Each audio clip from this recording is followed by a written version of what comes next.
মাত্র দুটো ডিম আর দুটো আলু দিয়ে এই রকম মজাদার স্ন্যাক্স রেসিপি যদি আমরা বানিয়ে নিতে পারি কেমন হয়। নমস্কার বন্ধুরা, আমি আলপনা সিম্পল এর টেস্টিতে আপনাদের সবাইকে স্বাগত।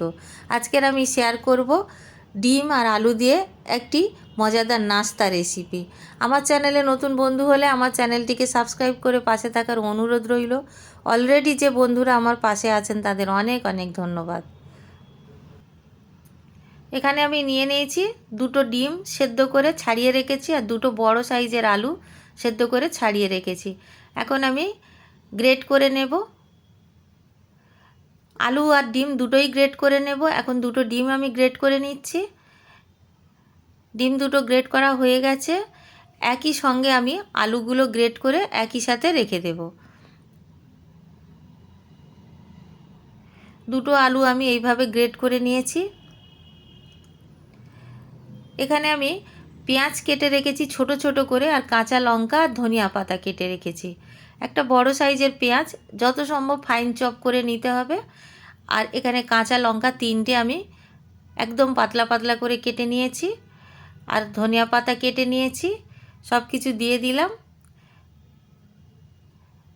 দিয়ে দেব আমি এখানে তন্দুরি চিকেন মশলা। আমি এখানে তন্দুরি চিকেন মশলা দিয়েছি। আপনাদের কাছে যদি শুধু চিকেন মশলা থাকে সেটাও দিতে পারেন, তাতেও ভালো লাগবে খেতে। দিয়ে দেব স্বাদ অনুসারে লবণ। চিলি ফ্লেক্স দিয়ে দেব হাফ চায়ের চামচ। দিয়ে দেব পাউরুটির গুঁড়ো, ব্রেড ক্রাম 3 টেবিল চামচ আমি দিয়ে দিলাম।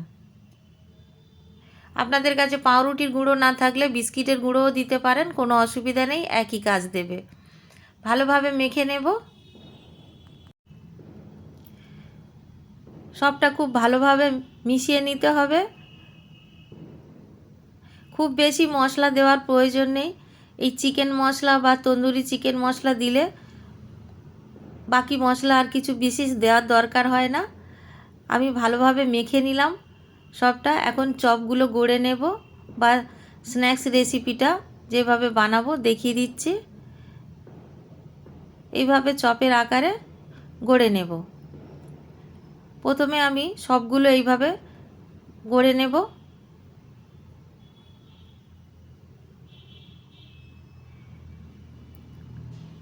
একইভাবে আমি সবগুলো গড়ে নিয়েছি।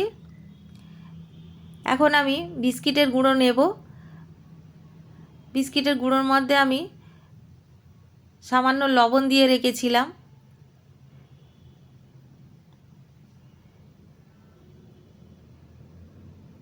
এখন আমি বিস্কিটের গুঁড়োর মধ্যে দিয়ে একবার এইভাবে একটা কোট করে নেব। প্রত্যেকটা চপ এইভাবে একটা কোট দিয়ে নিতে হবে শুকনো অবস্থায়, যাতে পরে ভেঙে না যায়। একইভাবে আমি সবগুলো এই কোট দিয়ে নেব। শুকনো কোটটা আমার দেওয়া হয়ে গেছে সবগুলোতে। সাইডে রেখে দিয়ে আমি এখানে একটা বাটির মধ্যে 2 টেবিল চামচ কর্নফ্লাওয়ার নিয়ে নিচ্ছি। স্বাদ অনুসারে লবণ দিয়ে দিলাম। একটু একটু করে জল দিয়ে একটা ঘোল তৈরি করে নেব, বা গোলা তৈরি করে নেব।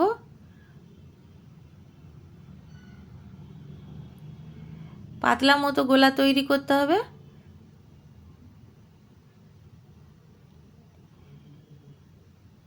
এই রকম পাতলা হবে, দেখুন। এখন সাইডে রেখে দেব। বিস্কিটের গুঁড়োর মধ্যে সামান্য লবণ দিয়ে দেব। লবণ দিয়ে আমি ভালো করে মিশিয়ে নেব।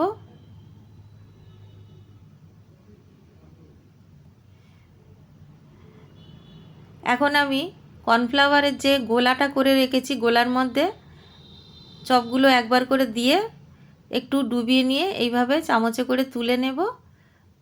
আর গোলাটা যেন না থাকে, গোলাটাকে ঝরিয়ে এইভাবে বিস্কিটের গুঁড়োর মধ্যে দিয়ে দেব। দিয়ে কোট দিয়ে নেব। এই প্রসেসটা আমার মনে হয় আমার সব বন্ধুরা জানেন। যে বন্ধুরা জানেন না তাদের জন্য বলছি, এইভাবে ভালো করে কোট দিয়ে নিতে হবে। আপনারা চাইলে ডবল কোট দিতে পারেন গোলার মধ্যে ডুবিয়ে ডুবিয়ে। আমি এখানে গোলার মধ্যে দিয়ে একবার একটা কোট দিয়ে নিচ্ছি।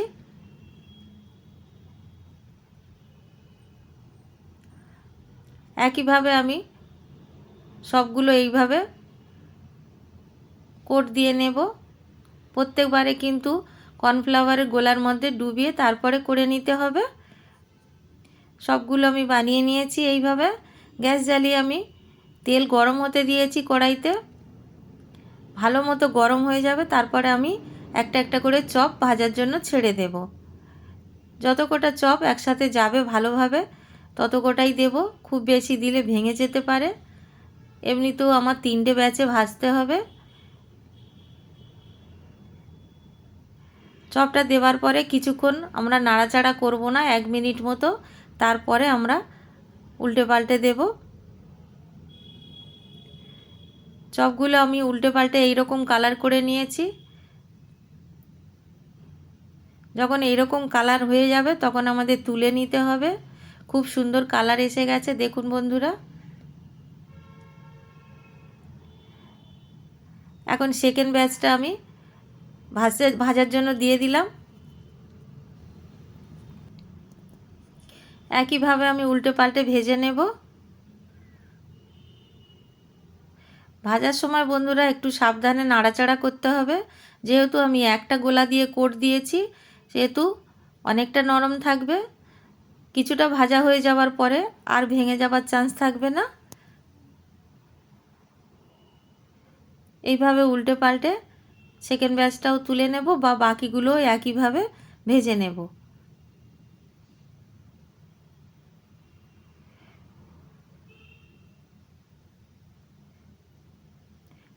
আমি এখন সবগুলো একইভাবে ভেজে নেব। সবগুলো ভেজে নিয়েছি দেখুন বন্ধুরা। 2টো আলু আর 2টো ডিম দিয়ে 16টা চপ তৈরি হয়ে গেছে। আর আমি একটি প্লেটে সার্ভ করার জন্য দিয়ে দেব। আমি কাসুন্দির সাথে সার্ভ করছি, আপনারা চাইলে টমেটো সস দিতে পারেন বা অন্য কোনো চাটনি বা সসের সাথে খেতে পারেন। আর কতগুলো হয়েছে দেখুন বন্ধুরা, আর কত সুন্দর দেখতে হয়েছে। আর ভিতরটা এই রকম দেখতে হবে। বাড়িতে বানাবেন, কেমন লাগলো কমেন্ট করে জানাবেন। রেসিপি যদি ভালো লাগে লাইক করবেন, শেয়ার করবেন। নতুন বন্ধু হলে সাবস্ক্রাইব করতে ভুলবেন না যেন। আজকের এই পর্যন্ত, দেখা হবে পরের ভিডিও নতুন কোনো রেসিপির সঙ্গে। সুস্থ থাকবেন, ধন্যবাদ, নমস্কার।